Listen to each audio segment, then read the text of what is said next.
If I were to walk into your room right now and snatch your phone off your desk, you would almost certainly sit down and start studying. The problem you are facing is not a lack of discipline. You aren't lazy. Your brain is simply following the path of least resistance, falling for easy dopamine traps because your current environment allows it. Motivation. To build this, you need to gather 5 specific things right now: a dedicated desk, your study materials, your smartphone, your laptop, and an app blocker. Highly disciplined people do not rely on mental strength.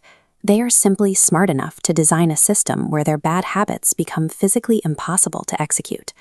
Step 1 is establishing physical boundaries. You must move every distraction beyond your immediate reach, so that using them requires a deliberate, conscious choice. Placing your phone face down on your desk is a guaranteed failure point, because your brain knows it is right there.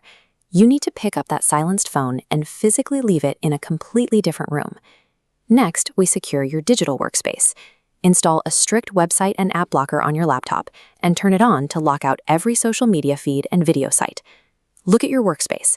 At this exact moment, there should be 0 items on your desk except the specific tools required for the task in front of you. By establishing this strict physical boundary, you starve your brain of its easy dopamine alternatives. It naturally defaults to focusing on the work because there is simply nothing else to do. Now that the desk is clear, we have to tackle the start. The actual act of reading or writing isn't the hardest part. The resistance comes from the psychological dread of looking at an entire syllabus at once. We eliminate this dread using the night before setup.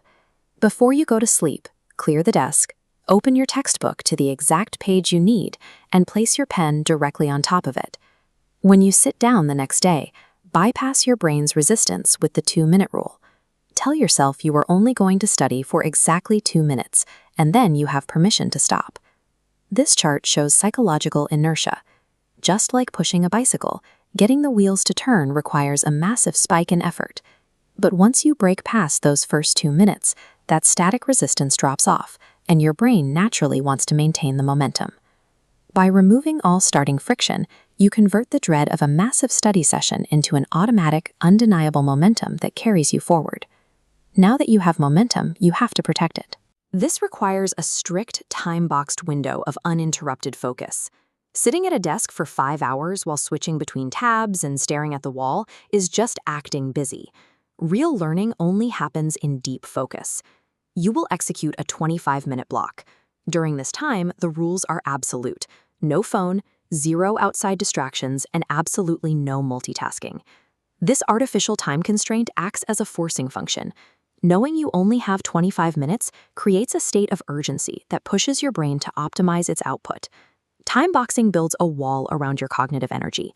It prevents your focus from being diluted, ensuring that every minute you spend in the chair translates directly to actual learning. As soon as that 25-minute timer goes off, you hit the final milestone, the mandatory 5-minute break. This is where most students fail. They immediately grab a screen to scroll through short-form videos or listen to loud music.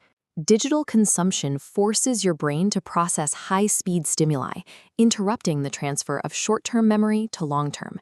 It aggressively drains your cognitive battery. But during 5 minutes of total silence, the brain's offline processing takes over. Here, neural pathways solidify, ensuring long-term retention. Enduring 5 minutes of total boredom is the key to locking in all the information you just consumed. Let's look at 2 different students. Student A spends 5 grueling hours at a cluttered desk and retains almost nothing. Student B studies for an hour and a half using this exact system and remembers everything. They have the same brain and the exact same syllabus.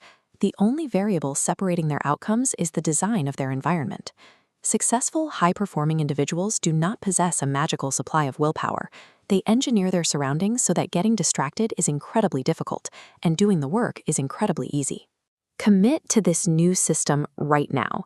Scroll down and type, "I control my environment" in the comments. Then send this video to that one friend who always says they will definitely start studying tomorrow. Stop relying on fleeting motivation. Fix your surroundings and let the system do the work.